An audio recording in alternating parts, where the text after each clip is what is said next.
Is it cold outside? Should I run and hide? How do I take my company worldwide? Do you love the law? Did you watch Hee-Haw? What's the weirdest thing that you ever saw? What's it like in court? Favorite sport? Can you help with my book report? Is my hair too long? Am I right or wrong? And do you mind if I sing along to anything? Ask Alan anything. All right, hello everybody, and welcome to this edition of Ask Alan. My guest this week is Pearson Crutcher, who is the Executive Director of the Society of Entrepreneurs here in Memphis, and a great friend of mine and a great friend of the business community in Memphis. And she and her organization have done so much for so many entrepreneurs. I know that the primary mission, and I'll let her get into this, is to honor people who have a lifetime of accomplishment as entrepreneurs. But part of their mission too has been to help so many people, including me, who have started their own business and are trying to figure this entrepreneurship stuff out. And they provide mentorships and they provide programming. And I know that there are dozens, if not hundreds, of business owners in Memphis who owe all or part of their success to the Society of Entrepreneurs and Pearson Crutcher. So it's my pleasure to have her on the program. Pearson, thank you for coming on. Thank you so much for having me, Alan. I hope I can live up to those expectations. I don't know. Well, I'm not wrong about that, am I? I mean, one of the things that talk a little bit about that, taking a little bit out of order, but the society does so much for its honorees, and members, but it also does so much for the up and coming entrepreneur. Right. Yes. Yeah. It was started in 1991 as an organization to celebrate entrepreneurship. Basically, when we first started, it was, we had the dinner, we inducted the new members, and it was great. We had a different president every year, and so they didn't really have a staff member. So if you can believe it, I have been here since 1999. I started when I was 8, so it's okay. But I've been aged at all. But you worked part-time out of high school, I guess. That's exactly right. But so at that point, they hired me to kind of have programs that we could do for emerging entrepreneurs. So we have the Entrepreneurs Roundtable that's open to anybody that owns a business. We usually have a speaker, which you've graciously spoken for many times, and they're always wonderful meetings. We have the Insights Group, which is a closed group of, right now we have 16 businesses that are part of it. They're emerging businesses, growing businesses. Usually they're in the 10 to 30 employees range. And then we have mentors that are members of the Society of Entrepreneurs that meet with that group. I have 8 mentors to the group, and we just say, come when you can. And I'm so excited to say that most of them schedule everything around coming to the meeting. So they get as much out of it. And then, of course, we do have the membership where we have our big coming up on August the 29th. We hope, I'm not sure, phase 2, phase 3. I don't know what's going to happen with the dinner. We've had meetings and meetings and meetings. I think I'm at plan F now. I don't know for this dinner to happen. Well, we will induct our new members. Sure. The society itself, is it affiliated with a national organization? Where did it come from? How did it come to be in 1992? Well, the reason that I probably was one of the people that was selected to run it is that my father started it in 1991. He had been around the world. He'd been traveling a whole lot. He sold his company. And Yulhorn Security, I don't know if you remember they had an alarm and security guards company. And he started it because he wanted to do something to celebrate entrepreneurship. He just really felt like the free enterprise system was the way to go. He'd seen other countries where they hadn't had the opportunities that we had here in this country. And so he wanted to start the Society of Entrepreneurs. I'd worked for my father when he had the alarm company. And so when and he said, you should come and run this. I had been in nonprofit management for many years. And he said, and I was like, I don't know about that. So then Jeff Webb said, well, you could work for the president of the Society of Entrepreneurs and not for the founder, which I love my father very, very much. We are very much alike. We're both kind of digging our heels when we see the way things need to be done. And he fondly tells the story of the day that after they'd hired me that I threatened to quit because he was, having me to dinner so that he could say, well, we need to do this and we need to do that. And I was like, are you going to run it or am I going to run it? So it's been great. But because I saw him starting it and growing it, and I remember them taking their sack lunches. It was at the Pink Palace, which is where our membership wall is. And they would go and they'd take their sack lunches and talk about it. And, part of the hardest decision was, how do you define an entrepreneur? And it's very difficult, because I would say that there are some second generation people that might have taken over a family business, but they really grew and changed the business. So they certainly are entrepreneurs. So the three things that we say when we're looking at our members and deciding is risk. Did they take personal risk? Jeff Webb started Varsity Spirit out of the trunk of his car. I mean, he certainly had a lot of risk. Everything he had was in the back of that car. Risk, vision, that they had an idea and took it to fruition, and then strategic growth. So that kind of gets the second and the third generation business owners in, the people that, took over a small family business and then grew it. So I kind of went around the world on that answer, but that's about how we started it and how I got involved. Wow, I never really knew that. It's a great story about your dad, and I knew that company, and it's great that he wanted to give back to the business community in that way. Yes.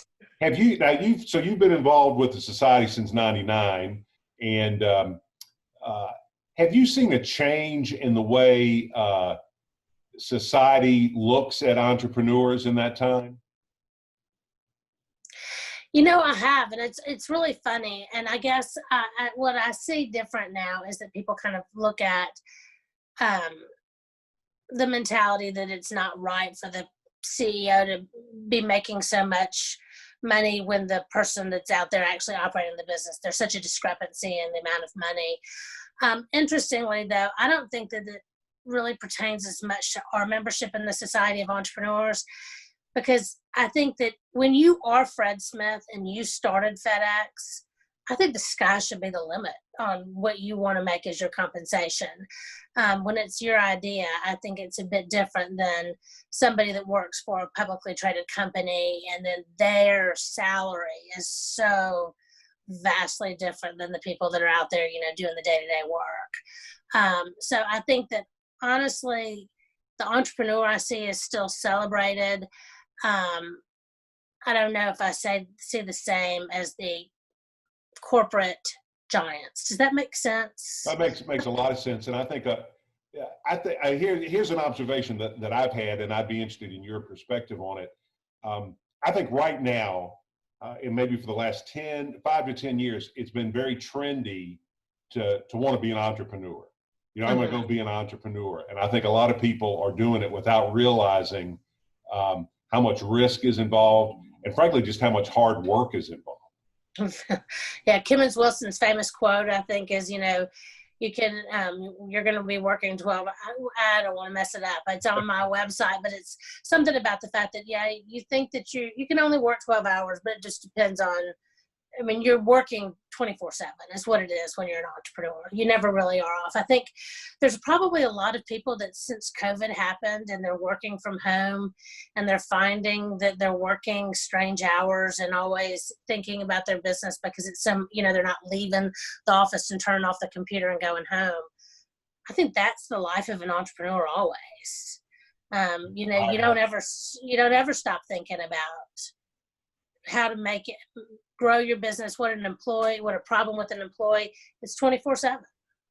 Yeah, my son works with me here at the law firm, and he gets frustrated with me. We'll be watching television at my house, and I'll turn to him and I'll say, you know what we ought to do? And he says, it's 8 o'clock at night. we're not working. I said, son, I'm working all the time. Always. There's a subtle but important difference between self and unemployment.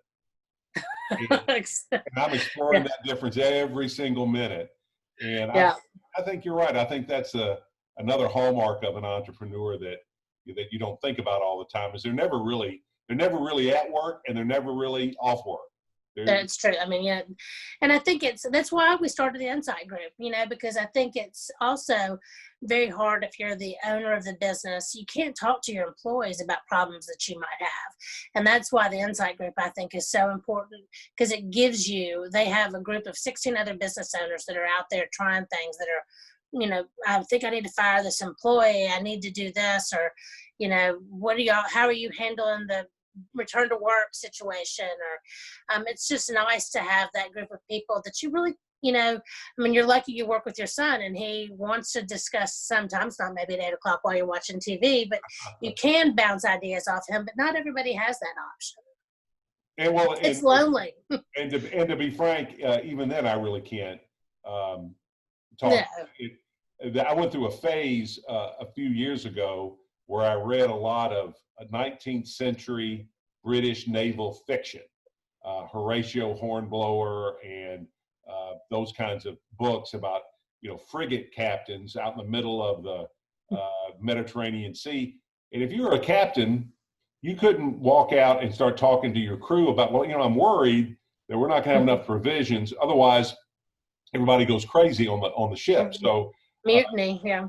There is a lot to be said for those kinds of groups where you can talk to people who understand and also folks who respect your confidentiality and won't undermine. Exactly. That's the most important thing is anything that's said in an Insight Group stays in an Insight Group. So you really have to be able to share everything. So it's really cool. Well, I don't want to put you on the spot and get you in trouble. Because a natural question is tell me who your favorite member of the society is, but I'm not going to ask you that question. That's easy, Alan. My father, he started it. So thank you very much. I would really, he absolutely is my favorite member. And I think that they would probably all understand that answer. You know what? I'm the luckiest person in the whole world. I have the best job ever. Today, in the last hour, I've been able to talk to Carolyn Hardy. I talked to Duncan Williams. I talked to Chris Woods on the phone a little bit ago. I just get to talk to the greatest minds in the city. And I for one, know I am blessed to have that opportunity. And I love that I can share their passion, through the roundtable and them speaking. And we have our new podcast, Entrepreneurial Insights, that Jay Healy is sponsoring and doing and they're wonderful. I don't know if you've had the chance to. I won't put you on the spot and ask if you've listened to my podcast yet. No, I need to. Back to when we get off. I'm gonna like it or do whatever you do on a podcast and make sure subscribe. I get Give us a 5-star review and subscribe. I'm not used to all of that terminology myself. I'll do it. You can find it on the Apple, and I also send it out in our email, so you should be getting them. Or on our website, it's the homepage, which is soememphis.com. You can click a link to that too. But it's been so much fun just sharing that. I think that we celebrated our 25th anniversary a few years ago, and we wrote a book, and that was truly a labor of love. But the stories from each individual member, I have it right here, with a whole lot of mail sitting on top of it. But, you've seen it, and it's for sale still at Davis Kid, booksellers. But the stories just have to be told. In the last month since COVID, we've lost 2 incredible members, Rudy Scheidt and Fred Davis. And, I really do think when I've reflected on the fact that how lucky I am that I got to know those people. And, I sat down with Fred Davis, and the history of Memphis was in that man's brain. He was amazing. And I'm just so lucky, and I'm so glad that we shared those stories with people. People. I lost you. Are you back? Sorry about that. I'm back. You're back. We're all back. We're all back. I'm sorry. People a lot of times, you started talking about compensation for CEOs a minute ago. And I think one of the reasons why, one thing people miss about entrepreneurs is all the people you talked about have done very well financially. Mm-hmm. I suspect if you could have dinner with them and really get them talking about what they feel like they accomplished, I don't think they would say, I made a ton of money. I think they would say, I built a great business that filled a need for people and gave employment to people. And it's as much or more about that as it is about the money. Would you agree with that? Absolutely. Absolutely. I would say that. I mean, every single, when I mentioned that we do the dinner and we always, the member, there's a video about them and then they speak. And I have never had one member that has not said, I didn't do this alone. It's the people that I brought with me and the satisfaction for them knowing that, all of their employees are supporting families, and because of something that they've done, they've been able to provide those jobs and security for those people. So, yeah, I would definitely say that it's not about the money. I think that the one thing that I've always, I've been doing this a long time, and 26 years, and the one overriding feature, if I can, I guess, characteristic of our membership, it's passion. I mean, those people, the members of the society, they're passionate about the city, thankfully. They're passionate about their jobs, they're what they're doing, and their people are always number one on their list. I agree, and I think you can spot those folks these days, the up and coming folks, who are interviewed. I heard Kelly English interviewed recently. His focus was so much on his people. We want to get back for not just his employees, but his customers. We want to be safe for our customers, but we also want to make sure that our employees are taken care of financially. And I don't think entrepreneurs get enough credit for that. I always liken it to the chicken or the egg. I mean, I think about, and I'm just going to say Mike Bruns because he's one that always comes to my mind when I think about somebody that had such, great employees that really, really respected him and admired what he did. And he's such a good guy, and he's so thoughtful and did things like, writing personal notes to the people. And I always wonder, was he successful because he's so approachable and so nice, or is he that way because he's been so successful? But you see it's an underlying theme in the members of the society that for the most part, they're the most open. It's just a great group of people. I think that I was just reading something that somebody had written about our membership. And the other thing that it comes across is that one of the other characteristics is integrity. And, when we are selecting the members, that's one of the things that we take extremely seriously. And I think with integrity and the willingness to always do the right thing means you're doing the right thing for everybody in your organization. Right. I'm a big fan of Survivor, and I've learned a lot of lessons from Survivor, some frivolous, some important. But Boston Rob, who's a kind of recurring character, if you're familiar with the show, he likes to say, you can hide who you are for 3 days, but on that fourth day, it really starts to come out who you really are. And I think that's the same with what you're talking about.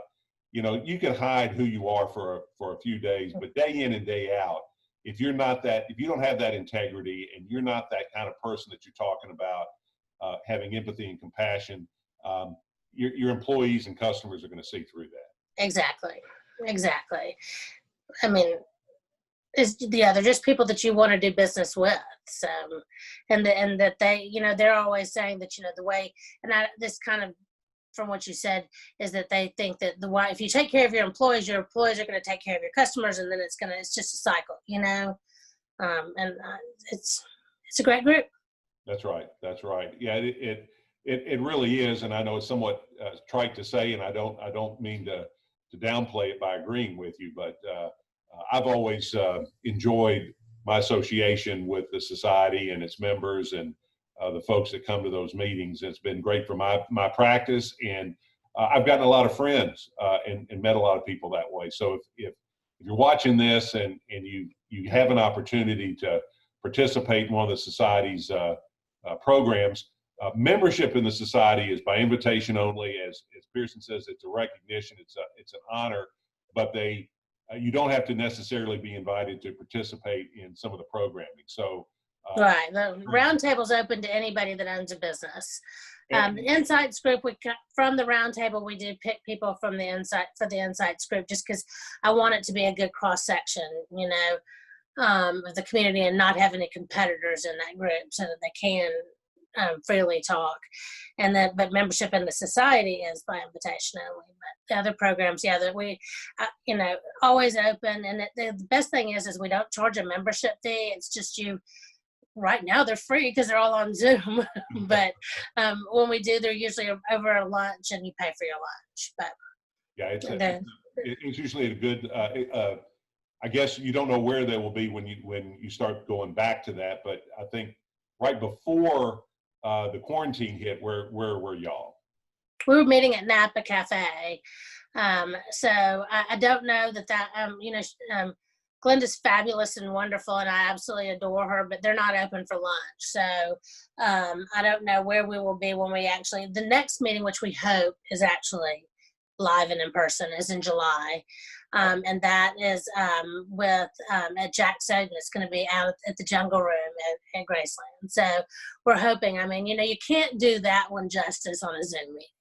It needs to be there. So we'd love to I hope you'll be there. I hope I will too. I was just thinking I need to make sure I get my reservation in. And if I had, it's July, I'll have to look it up, the date. I don't want to say the wrong one. So. That's fine. Well, let me switch gears a little bit and talk a little bit about Pearson Crutcher. Okay. I know you're a big, you're a UT alumni and a big UT fan. Am I right about that? You're exactly right about that. Go Big Orange. Yep. And our children went to school together. At least James and Katie. Yep. James and Katie went to St. Agnes, St. Dominic together, and both of the girls have now graduated from UT also, we went Sunday night to celebrate, my husband and I, and we're very excited about having 2 college graduates. We've made it. So Katie lives in Florida now, works for Gartner. It's a big IT research company, and is getting married next month. And Anna. I was going to ask you about that. I'd heard that James and I were talking. We didn't know if the wedding had happened or if it was about to happen. So July the 11th, and it's going to be a little bit different because of COVID, but it's going to be beautiful. We're real excited. It's at Mallard's Croft Glass Chapel down in Byhalia, Mississippi, which is 10 minutes from Collierville. So we're real excited. And then Anna is in the other room doing online graduate school for University of Tennessee School of Social Work, and is going to be doing an internship here at the Shelby County Schools in the fall. So I'm real excited that she's going to be back in Memphis. So what was your major in college? Social work. I've got my bachelor's and my master's in social work. So. And was it a foregone conclusion that you were going to come back to Memphis? Probably after my freshman year, because that's when I started dating my husband, who was in Memphis, and my family was here. Yeah, I never thought about living anywhere else. I don't know if it's because he was going to the University of Memphis and I was at Tennessee, so it just made sense to come back home. But Memphis is home for me. Memphis is my whole family. My family's been here for so long that the family farm was in Tennessee. And then when the river changed its course at the earthquake in I don't even remember the year. Now our family farm is in Tennessee, but it's across the river. Did you know that there's Tennessee on the other side of the Mississippi River? I do know that, yeah. So in fact, it's a long time. Being in politics, you have to know that because there are actually some Tennessee voters over there. And yep. It can be hard to campaign in that area, but yeah, it's not easily accessible. It really is. That is fascinating. I didn't realize that y'all's fought. Now, is that on your father's side or mother's side? Dad. My mom is from Michigan, so They moved down here after she was at University of Michigan when my grandfather moved down here and had a company out in Collierville, Ripley Screen and Strainer. So they've been here a long time too. All right, you said you've been in the not-for-profit space before you went to Society of Entrepreneurs, so I guess that was a continuation. What kind of stuff did you do before you found your dream job? Right after graduate school, while I was in graduate school, I worked for the runaway shelter here called the Family Link. It's it was the only legal place that a child could be without their parents' permission. They would go in and we would do counseling and try to send the child back home when it was possible and get them the counseling that they needed. There was a program called Project Safe Place, which is the big yellow and black signs. You might have seen them at Kroger or YMCA, or I've seen them. They're still around town. But it's a program that any child could go to those locations, and we would send a trained same-sex volunteer to Kroger who would then find out what the child needed and then give them a ride to the shelter or take them home or, whatever they needed. So when I started doing that program, I kind of got more into the administration and community relations because we had to have, I had to work with Blockbuster was one of our big sites and Kroger's, and so I kind of got to work with that and then training the volunteers and fundraising, which is always part of a nonprofit. So I love that. Then I left there and went to the Bodine School, which is it's just a lovely school for students with dyslexia, and I was the community relations director there. And then at that time, that's when the society was saying, and they offered me the opportunity to have my office at home. So I've been doing that for a very long time, and my kids were little, and it just gave me the flexibility that I think that a lot of people are now realizing is a pretty good thing. So it's amazing. It's amazing that the future society members right now that are starting businesses or have businesses that aren't going to look like that a guy like Fred Davis or Louis Donaldson or some of the other kind of old school, or even your dad, the old school members of your society won't even recognize the way businesses are going to be functioning over the next few years. It's amazing how much things have just changed, and I think that that's really one of the things that makes an entrepreneur is the ability to adapt. You know what? This is the problem. This is what we're going to do. And then just move forward. And then you have to pivot as you need to. But I think that that's the hallmark of an entrepreneur is that you always are thinking about, okay, this curveball's coming at me. What am I going to do to make it better? So I think you've got to be able to change and adapt with the times or else you're not going to be a success. I've got, as you know, I've got a lot of small business clients, and it's interesting. I get calls, and it really exposes where somebody's head is when you have something like this, because I have some clients who call that they just somebody's moved their cheese overnight and they just have no idea what to do. And then I have people who call me and they're so excited that the cheese has gotten moved, and now all of a sudden they want to do something completely different, although it's somewhat related to what they were doing. And you see that all across, particularly the restaurant industry. You can look and see who are the people that, really need to keep their business moving and who are just going to kind of sit back and take it, because they've really adapted very well. And then other people have said, well, call me when all the snow melts. I've been saying that, a lot of people are just treating this like one big snow day. And you can't do that. You got to go into work and risk the slick streets and keep everything moving. Yeah, it's exactly, and now more than ever, because everybody else is in that change mode. So you want to be able to keep up with that, or else you're right. If you just stay still, everybody else will be past you before you even realize it.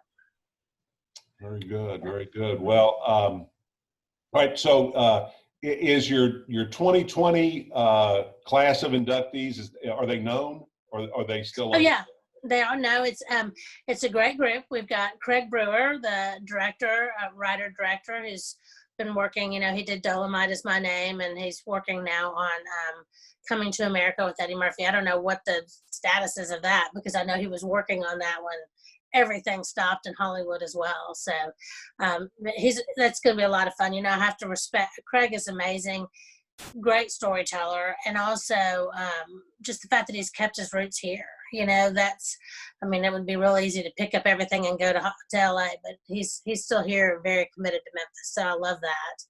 Edith Kelly Green is another new member. She has the Lenny's franchises and very active in our community. Chris Woods from Chris Woods Construction, great company, and just one of the most nice. He's such a great guy. I've really enjoyed getting to know him.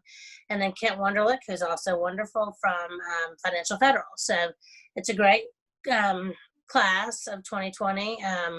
We're just hoping to get them inducted under this situation. We also give the Master Entrepreneur every year. Well, we don't give it every year. We only give it when we have a meeting and the people that select the Master Entrepreneur are past Master Entrepreneurs. And that meeting usually takes about 5 minutes, because we'll walk in and be, okay, it should be. And if there's nobody that kind of rises to the top like that, we might not do it. So there's certainly been years that we've not inducted somebody into the as the Master Entrepreneur, but this year it's Charles McBain. Oh. And he's just done so much for this city. So I'm very excited about that. So that award would be, or title would be given to a current member that that needs to be elevated. All right. Right, a current member that's really changed an industry or done something. Between Peer Power, McBain Trading, and then Big River Crossing, he's just had such a huge impact. On the city. So yeah, those are the people that we want to recognize for really. I just always. He'd never stopped. He did this and then he created, and that's the sign of an entrepreneur, isn't it? That he's continuously trying new things and doing different things. So. Well, I'd say the Great River Crossing, I think 10 years from now, we're going to look back on that as a major milestone in Memphis development. Yeah, for sure. Ecotourism is getting bigger and bigger, and there's just literally no other place along the river where you can walk that. I think there's a bridge in St. Louis that has pedestrian capability, but it's part of a highway, so it's not the same as walking across our Great River Crossing. And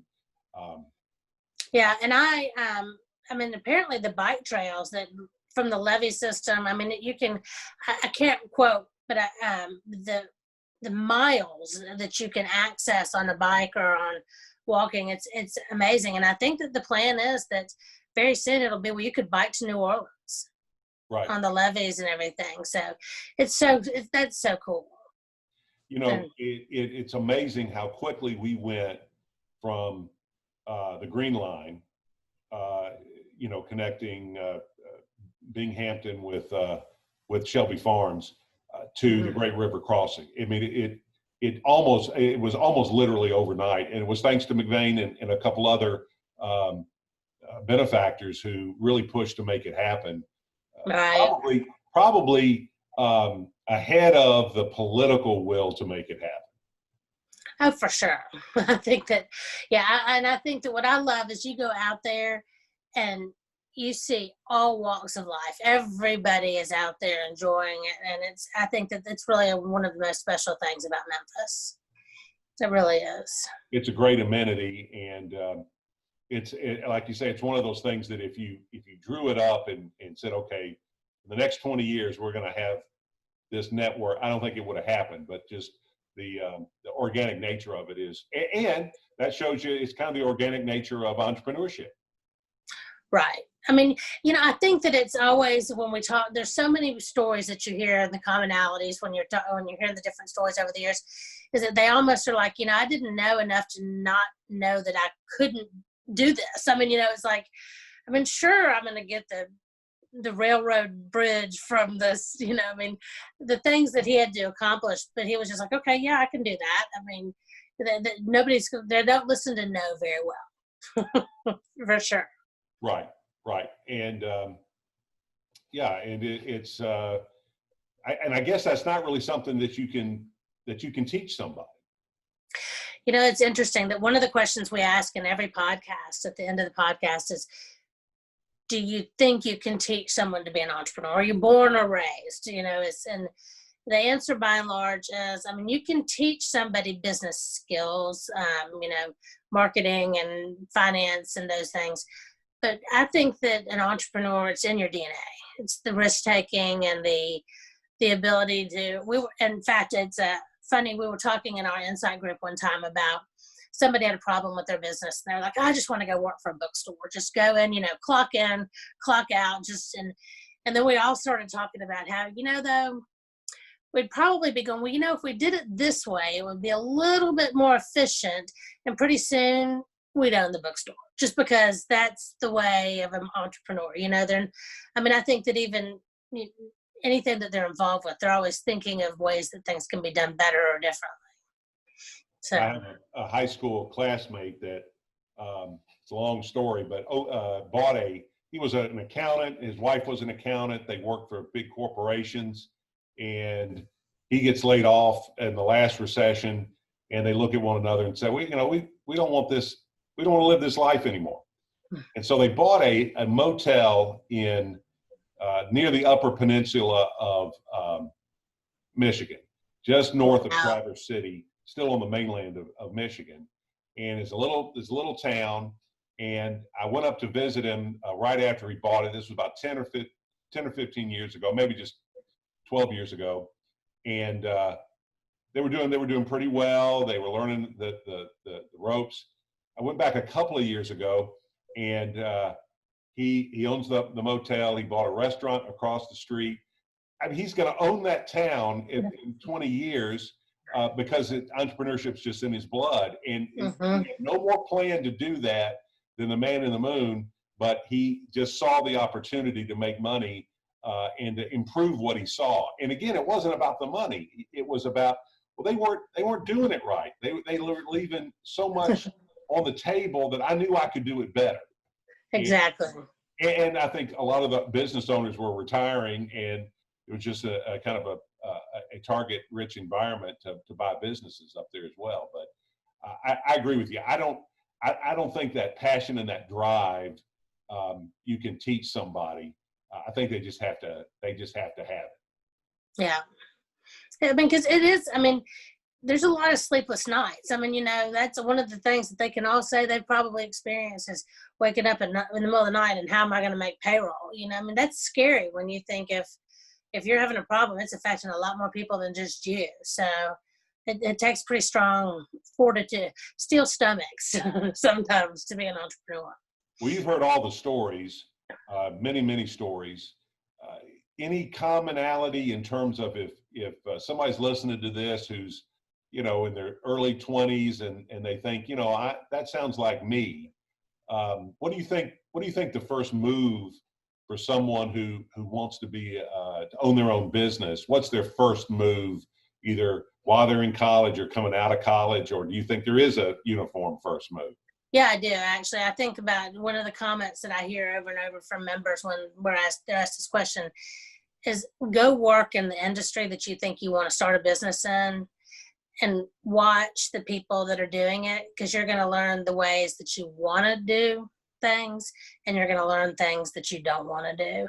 And, you can get paid a lot, get paid by them to learn what you want to do and what you can't do. So I think that's one of the best things, advice is that, take that time so that you can really study your industry, know what you want to do, and then just take the chance. I mean, you can't fear failure. I was talking to a member of the society, this has been several years ago, but it was a business that had actually gone through a pretty bad time. They'd been up and then they were going down, and they said, well, I think I need to resign from my membership in the society. And we were like, you know what?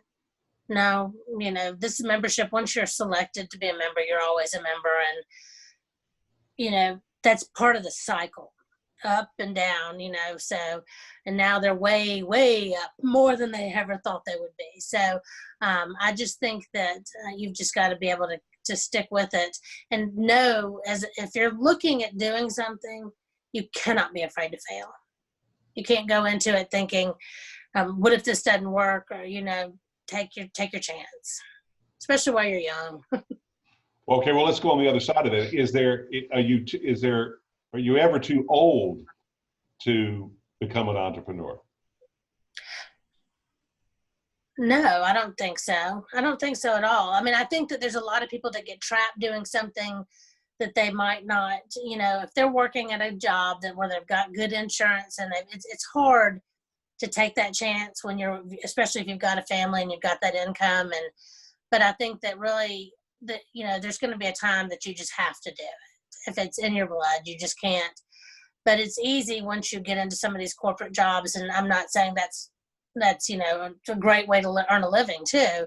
But I know people that have started really late because they felt like they couldn't leave. They had kids, they had school, they had, things that they had to pay for. And then when they took their chance, they might have been a little bit older than they thought they would be in the beginning. So now I don't think that there's ever too old. It's also interesting is that I find so many of our members, especially in our insights group in the roundtable, they're people that had a passion for doing something. And I'm just going to use my friend Rachel Delgado as an example. She cuts hair, and she was like, she's wonderful. She does a great job. And then she soon decided, because she was, seeing other people doing things, and she thought she could do it better. So she didn't have the education. She didn't ever go to a business class to learn how to market or anything, but she had the passion for what she was doing. And she's done very well with Joe's Salon. So I think a lot of people do it that way. They have a passion for whatever it is, and then they build it into a business. Right. And, I still do, take great solace in the fact that Saunders, who started Kentucky Fried Chicken, was 56 when he started.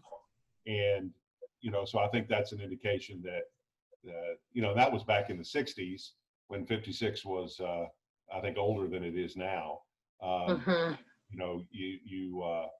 You figure at 56, you probably still have at least 20 or 30 years of productive time available to you in this day and age. And I just don't think it's ever too late. If that, as you say, follow your dream. Are you going to start a business, Alan? Are you working on another business? Well, I got a business. I meant another business. I know you work hard. Well, I was going through a kind of a planning session with some folks, and they said, "What would you really like to do?" And I said, what I really would like to do is I'd like to start some collateral businesses, because the law industry is changing a lot. And I said, I'm not sure what I'd like to do, but I'd like to diversify a little bit. And I'm sure it would be a business that would be related to what I do now. But one thing I really enjoy doing is helping people grow their business, and I enjoy helping people transition in their careers. And so, maybe some business along those lines. But right now, I've got my hands full with my 2 or 3 full-time jobs. So, still helping Mayor Strickland a little bit, and then working in the law business is challenging these days. But we all have the same challenge. The virus doesn't care whether you're a lawyer or a restaurateur or a warehouse or not for profit, whatever. It's all affecting us. It's just affecting us in different ways. It's who would have thought, right? I mean, and at Thanksgiving, Christmas time, nobody would have ever just dreamed that we would be going through what we're going through now. Oh man, I was kind of scrolling through my phone at looking at photographs, and I ran across, my family and I went down to Dallas for the Cotton Bowl, like a lot of Memphis did. And I thought to myself, man, was that just this past December? I couldn't, so much has happened. It just seems like that was a lifetime ago. And what's ironic is people were talking about this in relation to China, even in December, early January. Yeah. And just how quickly it went. And I think well, I won't get on a soapbox, but I think it shows how, as Americans particularly, we have kind of come to believe that there's no natural challenges that we can't overcome. You know, that's just a disease. You know, whoever they are, they're going to get a cure for it. And it just reminds us that we don't have nearly as much control over our fate as we would like to imagine that we do. You're so right. You're so right. I mean, it's amazing. And, you know, and I think, again, to kind of tying this back to society, it's tempting to look at your members and think that their success was inevitable because you're looking back at it, right? You know, Right. It's inevitable that these, and I don't want to name any names because I don't want to offend anybody by not naming them, but you can go down your list of the people you just inducted, and you know, some of the other folks, and but I'm sure they will all tell you more than one pivotal moments where it could have all gone south. Oh yeah, for sure. For sure. I mean, they're all having to deal with this. I'm sorry? They're all having to deal with COVID too. I mean, you know, no telling. Everything is going to be different. I think even in 6 months, I think that there's a lot, I think, that still has yet to play out. Yeah, we'll see, but there'll be, no matter what happens, there'll be opportunity, and there'll be entrepreneurs that take advantage of it. That's exactly right. That is right. Well, Pearson, you've been very generous with your time. I appreciate it. I've really enjoyed the talk, and I've learned a lot. I hope my listeners have learned a lot as well. What's the society's website address? It's SOE, Society of Entrepreneurs. It used to be Society of Entrepreneurs, and then entrepreneurs is kind of a hard word to spell. So SOEMemphis.com. Okay. And then you can get there to the podcast and everything. So, and our events are on that page also, and all of our members. So it's a fun website to look at. Yeah, if you're not active with this group and you're a business owner in Memphis, or you're aspiring to be, you really ought to put it on your radar. It's a great resource, and Pearson is just as approachable and wonderful in person as she is over Zoom, and Thank you. So she'll make you feel welcome at the meetings. So I appreciate it, and that's all that we have for today. Thanks, Alan. You're welcome. I want to give a plug for next week. Beverly Robertson will be my guest, the president of the Chamber of Commerce. So we'll continue talking about business in Memphis with that. So again, thank you, Pearson. Thank you, everybody. And I'm going to go out and try to get a little justice.